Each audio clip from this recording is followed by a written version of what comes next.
Good morning guys, Radhe Radhe. आज चाहिँ एउटा विशेष दिन हो, आमा औँसी भनिन्छ।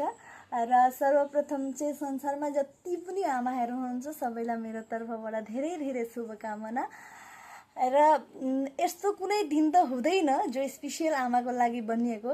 आमा सधैँको लागि स्पेसियल हो र आमाको लागि कुनै यो एउटा स्पेसियल दिन हो। यसलाई चाहिँ आमाको लागि हामीले सबै त निछावर गर्नुपर्छ, बा फोटो हाल्नुपर्छ, बा यस्तो उस्तो, बा केही मिठो मसिनो खुवाउनुपर्छ तो भन्ने चाहिँ मलाई चाहिँ लाग्दैन कि त्यस्तो गर्नुपर्छ भनेर। किनभने आमाको दिन भनेको सबै दिन नै आमाको दिन हो। किनभने एउटा घरमा जब आमा हुन्नन् नि कसैको, अब जस्तो कि अब त्यस्तो कसैको नहोस् र कसैको हुन्छ नि, मतलब घरमा आमा नभएको जस्तो चाहिँ संसारमा सबैभन्दा दुःख भन्ने वस्तु चाहिँ त्यही चिज हुन्छ जसको घरमा आमा हुनुहुन्न।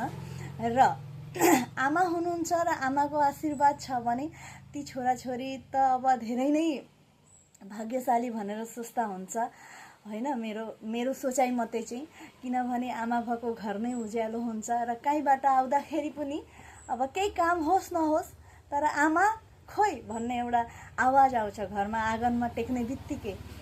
र आमाको सबै संसारका आमाको लागि मेरो तर्फबाट धेरै धेरै शुभकामना। धन्यवाद।